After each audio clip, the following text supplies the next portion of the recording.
Hello everyone, इस video lecture में हम पढ़ेंगे BSc 6 semester zoology paper second, जिसका नाम है ecology, ethology, environmental science and wild life के मोस्ट इंपॉर्टेंट प्रीवियस ईयर के रिपीटेड क्वेश्चन जो कि डिफरेंट यूनिवर्सिटी में पूछे गए हैं। साथ ही साथ हम उसके आंसर को भी देखते चलेंगे। तो चलिए देख लेते हैं किस प्रकार के क्वेश्चन जो कि प्रीवियस ईयर में रिपीट होते आए हैं। सबसे पहला क्वेश्चन पूछा गया है, write a note on depletion of ozone layer with their protection measure. यानी आप लोगों को ओजोन लेयर के डिप्लेशन के बारे में बताना है और ये बताना है कि किस तरीके से हम ओजोन लेयर के डिप्लेशन को रोक सकते हैं। तो चलिए हम ओजोन लेयर के बारे में डिटेल से पढ़ लेते हैं कि क्या होता है और इसको ओजोन लेयर का डिप्लेशन कैसे हो रहा है और इसको हम कैसे रोक सकते हैं। सबसे पहले हम लोग इसको डायग्राम की मदद से समझ लेते हैं, उसके बाद इसको इसकी थ्योरी की मदद से समझेंगे। तो यहाँ पर आप लोगों को दिखाया गया है, ये पृथ्वी है। पृथ्वी पे आप लोगों को पता है क्या होता है, बहुत सारे जीव जंतु पेड़ पौधे पाए जाते हैं। अब इस पृथ्वी के आसपास के जो एरिया होते हैं इसको क्या बोला जाता है, इसको बोला जाता है ट्रोपोस्फेयर। ट्रोपोस्फेयर के ऊपर का जो रीजन होता है उसको बोला जाता है स्ट्रेटोस्फेयर, जिसको कि हिंदी में समताप मंडल भी बोला जाता है। ये जो स्ट्रेटोस्फेयर होता है इसी जगह ओजोन लेयर प्रेजेंट होता है। अब हम देख लेते हैं कि ये ओजोन लेयर बनता कैसे है। तो यहाँ पे जो पृथ्वी होता है, पृथ्वी पे बहुत सारे पेड़ पौधे पाए जाते हैं जिसमें होता है फोटोसिंथेसिस।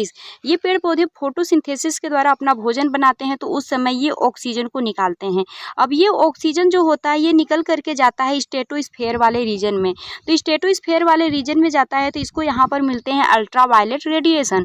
तो ये ऑक्सीजन अल्ट्रावायलेट रेडिएशन के साथ मिलता है, जिसके वजह से ये टूट जाता है। इसमें नेसेल ऑक्सीजन में ये क्या करेगा, टूट जाएगा। जैसे ही ये नेसल ऑक्सीजन में टूटेगा तो दूसरे ऑक्सीजन के अणु के साथ ये नेसल ऑक्सीजन जो होते हैं ये जुड़ जाते हैं और जुड़ने के बाद ये किसका निर्माण करते हैं, तो ओजोन लेयर यानी O3 का निर्माण कर देते हैं। ठीक है, तो समझ में आ गया होगा कि ओजोन लेयर का निर्माण होता कैसे है। जो पृथ्वी पे फोटोसिंथेसिस करने वाले प्लांट होते हैं वो ऑक्सीजन को निकालते हैं, ऑक्सीजन जाता है स्ट्रेटोस्फेयर वाले रीजन में। वो ऑक्सीजन अल्ट्रावायलेट रेडिएशन की वजह से क्या होता है, नेसल ऑक्सीजन में टूट जाता है। अब ये नेसल ऑक्सीजन जो होता है ऑक्सीजन के साथ जुड़ करके ओजोन लेयर का क्या कर देता है, निर्माण कर देता है। अब इस ओजोन लेयर का काम क्या होता है, ये ओजोन लेयर जो होता है जो सूर्य से आने वाली जो अल्ट्रावायलेट रेडिएशन होती हैं इसको एब्जॉर्ब करने का काम करती हैं। अब क्या हो रहा है कि ओजोन लेयर हमारा पतला होता चला जा रहा है। जब ये पतला हो रहा है तो जो अल्ट्रावायलेट रेडिएशन है ये हमारे पृथ्वी पर आ रही हैं और ये बहुत ही हानिकारक रेडिएशन है, जिसकी वजह से देख रहे हैं आप लोग कैंसर के केसेस क्या होते चले जा रहे हैं, बढ़ते चले जा रहे हैं। और भी कई सारी बीमारियां हैं जो कि अल्ट्रावायलेट रेडिएशन की वजह से हो रही हैं। ठीक है, तो हमको क्या करना है, ओजोन लेयर को बचाना भी है। तो चलिए अब हम इसको थ्योरी की मदद से पढ़ लेते हैं। तो देखिए यहाँ पर क्या बताया गया है, the ozone layer is the protective shield in the earth stratosphere that absorb most of the sun harmless ultraviolet radiation. यानी जो ओजोन लेयर होता है ये प्रोटेक्टिव शील्ड होता है हमारे अर्थ स्ट्रेटोस्फेयर का। ठीक है, क्यों, क्योंकि ये जो सन से अल्ट्रावायलेट रेडिएशन आते हैं इनको क्या कर लेता है, एब्जॉर्ब कर लेता है। और डिप्लेशन ऑफ ओजोन लेयर किसे कहते हैं, तो depletion of the ozone layer means thinning of this layer. यानी ये जो ओजोन का लेयर है ये थिन होता चला जा रहा है, इसी को क्या बोल दिया जाता है, depletion of ozone layer, which lead to increase ultraviolet radiation reaching the earth surface. यानी जब ओजोन लेयर की परत थिन यानी पतली होती चली जा रही है तो इसके वजह से क्या हो रहा है कि जो सन से अल्ट्रावायलेट रेडिएशन हो रहे हैं वो पृथ्वी पर जा पा रहे हैं। ठीक है, आगे यहाँ पे बताया गया है कि कौन कौन से ऐसे कारण हैं जिसके वजह से जो होते हैं ओजोन का हमारा जो लेयर है वो डिप्लेशन उसमें हो रहा है, यानी ओजोन के लेयर हमारी पतली होती जा रही है। किन किन कारणों की वजह से हो रही है, तो सबसे जो मेन कारण है वो है क्लोरोफ्लोरोकार्बन यानी CFCS। ये जो क्लोरोफ्लोरोकार्बन है इसके बारे में हम लोग डिटेल से पढ़ेंगे। आगे है हैलोजन्स की वजह से, उसके आगे है कार्बन टेट्राक्लोराइड की वजह से होता है, मेथाइल क्लोरोफॉर्म की वजह से होता है, नाइट्रोजन ऑक्साइड की वजह से होता है एंड हाइड्रोक्लोरोफ्लोरोकार्बन की वजह से होता है, नेचुरल कॉजेज की वजह से होता है। तो चलिए हम एक एक करके सबकी बात कर लेते हैं। अब हम क्लोरोफ्लोरोकार्बन की बात कर लेते हैं क्योंकि ये मेन है जो इसकी वजह से हमारा जो ओजोन परत है वो पतला होता चला जा रहा है। तो देखते हैं क्लोरोफ्लोरोकार्बन का यूज कहाँ पे किया जाता है, रेफ्रिजरेटर हो गया, एयर कंडीशनर हो गया, फोम बाउलिंग एजेंट हो गया, यहाँ पे हम क्लोरोफ्लोरोकार्बन का यूज करते हैं। ये क्लोरोफ्लोरोकार्बन जो होता है जब रेफ्रिजरेटर, एयर कंडीशनर, इन सभी से जब निकलता है तो ये निकल करके कहाँ जाता है, स्ट्रेटोस्फेयर यानी समताप मंडल में जाता है। और समताप मंडल में आप लोग देख रहे थे यहाँ पे अल्ट्रावायलेट रेडिएशंस भी आ रही थी। तो ये क्लोरोफ्लोरोकार्बन जो होते हैं अल्ट्रावायलेट रेडिएशन से क्या करते हैं, वो टकराते हैं और उसमें क्रिया होती है, जिसके वजह से ये क्लोरोफ्लोरोकार्बन ब्रेक डाउन हो जाते हैं और होने के बाद जो होते हैं, जो क्लोरीन एटम होता है इसको बाहर निकाल देते हैं। अब ये क्लोरीन एटम वहाँ से बाहर निकलता है तो ये क्या करता है कि जो ओजोन की परत है उसके साथ ये क्रिया करता है और ओजोन लेयर को ये क्या कर देता है, तोड़ देता है। ठीक है, अब यहाँ पे ये क्या कर दिया, ये क्लोरीन एटम ओजोन के साथ क्रिया करके ओजोन परत को क्या कर दिया, ये तोड़ दिया।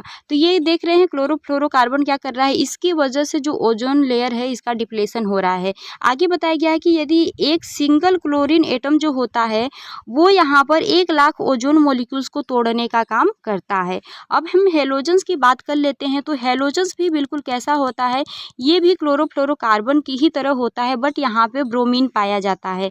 ये क्या होता है, जो अग्निशामक यंत्र होते हैं इसका हेलोजन का यूज वहाँ पर किया जाता है और इससे क्या रिलीज होते हैं, तो इस हेलोजन से जो ब्रोमीन होते हैं वो रिलीज होते हैं और वो भी क्या करते हैं, बिल्कुल जिस तरीके से क्लोरीन हमारा तोड़ रहा था उसी तरीके से जो ब्रोमीन होता है वो भी तोड़ने का काम करता है, लेकिन ये क्लोरीन की अपेक्षा और भी ज़्यादा विनाशकारी माना जाता है। आगे हम बात कर लेते हैं कार्बन टेट्राक्लोराइड की। तो जो कार्बन टेट्राक्लोराइड होता है इसका उपयोग जो होता है सफाई एजेंट और विलायक के रूप में किया जाता है। ये क्या कर देता है, ये भी क्लोरीन एटम को क्या करता है, रिलीज करता है, जिसकी वजह से जो हमारा ओजोन का लेयर होता है वो हमारा उसका डिप्लेशन हो रहा है effect of ozone depletion. Ozone depletion के इफेक्ट की यदि बात किया जाए तो देखिए ये क्या होता है कि जो ओजोन परत है ये क्या कर रहा था, 97 से लेकर 99% जो अल्ट्रावायलेट रेडिएशन है उसको एब्जॉर्ब कर ले रहा है पृथ्वी पर आने से पहले। अब क्या हो रहा है कि ओजोन परत हमारी पतली होती चली जा रही है, तो इसके वजह से क्या हो रहा है, ज़्यादा से ज़्यादा अल्ट्रावायलेट रेडिएशन पृथ्वी पर के सरफेस पे आ रहे हैं, जिसकी वजह से सीरियस इन्वायरमेंटल और हेल्थ प्रॉब्लम देखने को मिल रहा है। अब हम कुछ देख लेते हैं कि किस पे क्या क्या प्रभाव पड़ रहा है। यदि हम ह्यूमन की बात करें तो उस अल्ट्रावायलेट रेडिएशन की वजह से ह्यूमन के हेल्थ पर क्या क्या इफेक्ट पड़ रहा है। तो ह्यूमन में स्किन कैंसर हो गया, आई डैमेज हो गया, इम्यून सिस्टम सप्रेशन देखने को मिल रहा है। एनिमल की बात करें तो एनिमल में आई प्रॉब्लम हो गया, स्किन डिसऑर्डर हो गया, रिड्यूज रिप्रोडक्टिव कैपेसिटी देखने को मिलता है। प्लांट की बात करते हैं तो प्लांट में रिड्यूज फोटोसिंथेसिस होता है, डेवलपमेंटल एबनॉर्मलिटीज़ देखने को मिल रही है। वही हम एक्वेटिक की बात करते हैं तो एक्वेटिक में इकोसिस्टम में देखें तो damage to phytoplankton, impact on fisheries and climate change भी देखने को मिलता है। ठीक है, तो इतने सारे रीजन होते हैं, इतने सारे चीज़ें हमको देखने को मिलती हैं ओजोन लेयर के डिप्लेशन होने की वजह से। आगे अब हम बात कर लेते हैं कि किस तरीके से हम ओजोन लेयर के डिप्लेशन को रोक सकते हैं। तो यहाँ पे बताया गया आप लोगों को कि chlorofluorocarbon, halogens, carbon tetrachloride and other ODS. ODS का मतलब क्या होता है, ओजोन डिप्लेशन सब्सटेंस जो होते हैं उनका यूज करना हमें क्या कर देना चाहिए, बंद कर देना चाहिए, क्योंकि इन्हीं चीज़ों की वजह से क्या हो रहा है, जो हमारा ओजोन का परत है वो पतला होता चला जा रहा है। यही चीज़ें क्या कर रही हैं, ओजोन के लेयर को क्या कर रही हैं, तोड़ रही थी। तो हम क्या करें, यदि हम इनका यूज करना ही बंद कर दे तो हमारी जो ओजोन लेयर है इनका डिप्लेशन रुक जाएगा। ठीक है, तो ये बताया गया है। आगे आप लोग को बताया गया है कि जो इंडस्ट्री होती है उनको इनकरेज करना चाहिए ताकि लोग इको फ्रेंडली जो चीज़ें होते हैं उनको ले सकें। आगे बताया गया है यहाँ पे कि जो मॉनिट्रल प्रोटोकॉल होता है उसका हमें पालन करना चाहिए। मॉनिट्रल प्रोटोकॉल में क्या किया जाता है कि जो ओजोन डिप्लेशन सब्सटेंस होता है उनके प्रोडक्शन में, उनके कंजप्शन में, उनके एलिमिनेशन में और उनके रिड्यूस यानी उनको कम करने के लिए क्या किए जाते हैं, एक एग्रीमेंट बनाए जाते हैं, तो उनका हमें क्या करना चाहिए, पालन करना चाहिए। आगे आप लोग को बताया गया है कि जो क्लोरोफ्लोरोकार्बन फ्री रेफ्रिजरेटर हो गए, एयर कंडीशनर हो गए और जो एरोसोल स्प्रे होते हैं इनका यूज करना चाहिए, जिसमें कि क्लोरोफ्लोरोकार्बन्स ये सभी नहीं पाए जाते हों। आगे बताया गया है कि जो ओजोन फ्रेंडली चीज़ें होती हैं हमें उसका यूज करना चाहिए। आगे बताया गया है पब्लिक अवेयरनेस एंड एजुकेशन के बारे में कि लोगों को जो ओडीएस यानी ओजोन डिप्लेशन सब्सटेंस के बारे में उनको बताना चाहिए कि इसकी वजह से क्या क्या हार्म हो रहा है और उनको इको फ्रेंडली चीज़ों के बारे में भी बताना चाहिए। ठीक है, ताकि वो ज़्यादा से ज़्यादा इको फ्रेंडली चीज़ ही क्या कर सके, ले सके। आगे बताया गया है रिसर्च एंड डेवलपमेंट के बारे में कि जो भी रिसर्च और हम डेवलपमेंट कर रहे हैं उसमें हम ऐसे चीज़ों का यूज न करें जिसके वजह से ओजोन का डिप्लेशन हो। हमें ऐसे चीज़ों का यूज करके ही रिसर्च और डेवलपमेंट करना चाहिए जिसके वजह से ओजोन का डिप्लेशन न हो। ठीक है, तो ये आप लोगों को ओजोन डिप्लेशन समझ में आ गया होगा। नेक्स्ट क्वेश्चन पूछा गया है define wild life sanctuary and also describe how they help in wild life conservation, यानी वन्य जीव अभ्यारण्य को परिभाषित कीजिए तथा यह भी बताइए कि वे वन्य जीव संरक्षण में कैसे मदद करते हैं। तो सबसे पहले हम देख लेते हैं वन्य जीव अभ्यारण्य यानी वाइल्ड लाइफ सेंचुरी क्या होता है। सबसे पहले इसको समझ लीजिए क्या होता है। ये एक एरिया डिसाइड किया जाता है जहाँ पे बताया जाता है कि जितने भी जीव जंतु हैं, जंगली जानवर हैं, वो इस एरिया में आराम से रहेंगे। कोई भी इनको मार पीट नहीं सकता है, इनका कोई भी व्यापार नहीं कर सकता है। ये आराम से फ्री रूप से यहाँ पे वो रह सकते हैं, आराम से वो यहाँ पे अपना रिप्रोडक्शन कर सकते हैं। ठीक है, तो उसी को हम वाइल्ड लाइफ सेंचुरीज बोल देते हैं। तो चलिए देख लेते हैं कि थ्योरी में क्या बताया गया है। यहाँ पे बताया गया है वाइल्ड लाइफ सेंचुरी जो protected area. Wild life sanctuary क्या है? ये एक प्रोटेक्टेड एरिया होता है वेयर वाइल्ड एनिमल, जहाँ पे जंगली जानवर are protected from hunting, poaching and habitat destruction. इन सभी से क्या किया जाता है, ये जो जंगली जानवर होते हैं उनको प्रोटेक्ट किया जाता है। इस सेंचुरी में क्या किया जाता है, animal species are allowed to live freely in their natural habitat, यानी यहाँ पे क्या होते हैं कि जो भी हमारे स्पीसीज यहाँ पे रहते हैं वो आराम से यहाँ पे रह सकते हैं इस नेचुरल हैबिटाट के अंदर। नेक्स्ट अब हम बात कर लेते हैं role in wild life conservation, यानी वाइल्ड लाइफ कंजर्वेशन की रोल के बारे में हम बात कर लेते हैं। तो यहाँ पे बताया गया है sanctuary provide a safe environment for endangered species. Endangered species का मतलब ऐसे स्पीसीज जो कि धीरे धीरे समाप्त होते जा रहे हैं, उन स्पीसीज के लिए क्या करता है कि ये एक सेफ इन्वायरमेंट देता है जहाँ पे वो आराम से रह सकते हैं और साथ ही साथ वो रिप्रोडक्शन भी कर सकते हैं।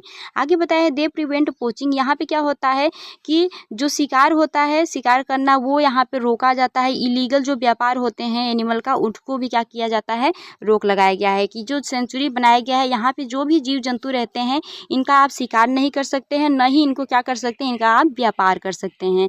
आगे बताया गया है they help in maintaining ecological balance bye conserving biodiversity. Biodiversity को कंजर्व करके आप इकोलॉजिकल बैलेंस को क्या कर सकते हैं, मेंटेन कर सकते हैं।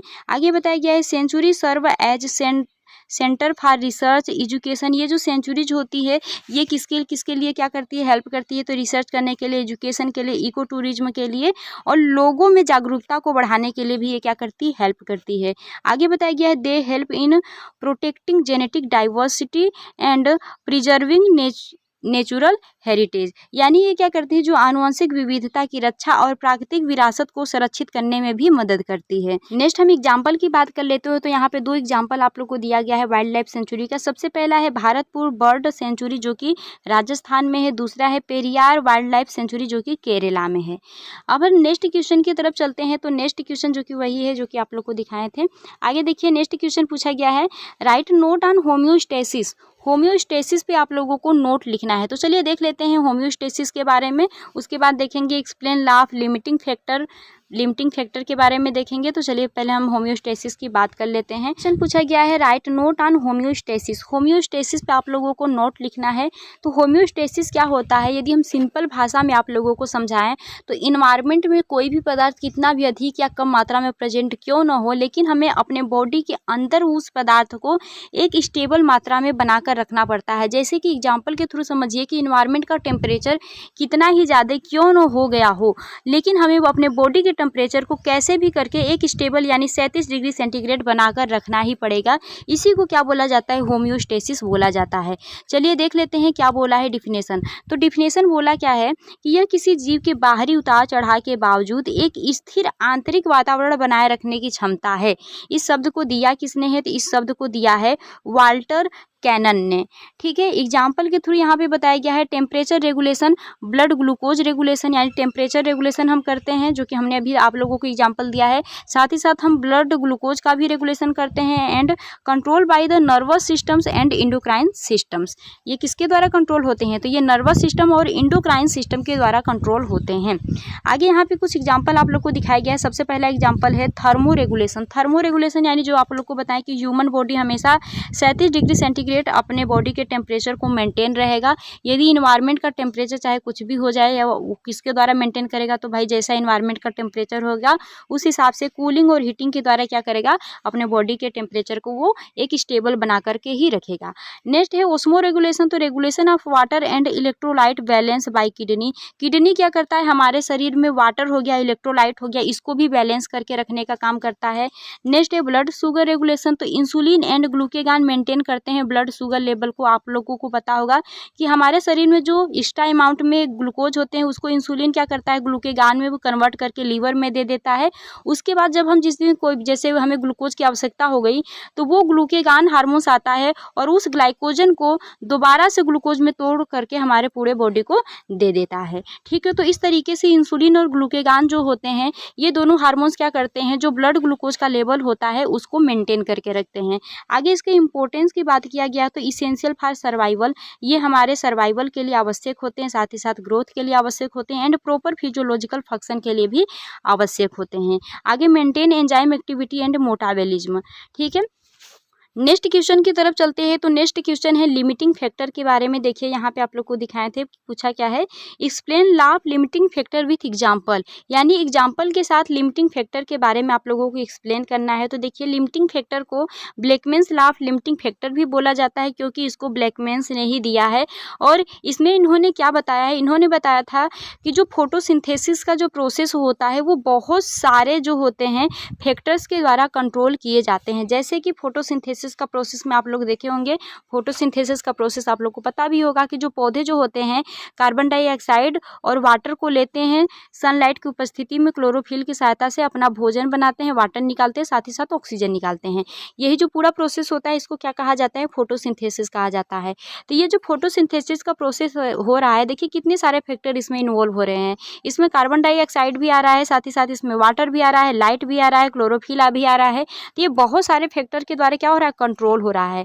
ठीक है, तो वही चीज़ यहाँ पे दिखाया गया है, quantity of water and quantity of carbon dioxide, solar radiation, chlorophyll and chloroplast. इन सभी के द्वारा क्या होता है, इन सभी के द्वारा जो फोटोसिंथेसिस का रेट होता है वो क्या होता है, हमारा डिसाइड किया जाता है। तो इसमें बताया गया है कि ये सभी फैक्टर में से यदि किसी भी एक फैक्टर की क्या हो जाती है, कमी हो जाती है। ठीक है, यदि इन सभी फैक्टर में से किसी भी एक फैक्टर की कमी हो जाती है तो वो लिमिटिंग फैक्टर की तरह एक्ट करने लगेगा, जिसके वजह से जो फोटोसिंथेसिस का रेट है वो भी क्या होता है, अफेक्ट होने लगता है। यहाँ पे देखिए इस स्टेट में क्या बताया गया है, it state that a biological process, जो बायोलॉजिकल प्रोसेस होता है वो कंट्रोल होता है बहुत सारे फैक्टर के द्वारा, and deficiency of any these factor, इसमें से यदि किसी भी एक फैक्टर की भी कमी हो जाती है तो वो प्रोसेस उसके वजह से क्या होता है, अफेक्ट होगा। जैसे कि एग्जाम्पल यहाँ पे दिखाया गया है, यहाँ पे एग्जाम्पल, चलिए एग्जाम्पल नहीं दिया गया है, हम आप लोग को बता देते हैं। एग्जाम्पल में आप फोटोसिंथेसिस के ही बारे में लिखेंगे कि जैसे ही फोटोसिंथेसिस में जैसे ही कार्बन डाइऑक्साइड जो होता है वो कम मात्रा में प्रेजेंट हुआ, तब उसके वजह से क्या होता है कि जो फोटोसिंथेसिस का रेट होता है वो भी क्या हो जाता है, लो हो जाता है। ठीक है, तो यदि आपके लिए ये वीडियो हेल्पफुल रहा होगा तो वीडियो को लाइक और चैनल को सब्सक्राइब कर दीजिएगा, और जिस भी टॉपिक पर आप लोगों को वीडियो चाहिए आप लोग कमेंट बॉक्स में कमेंट कर दीजिएगा।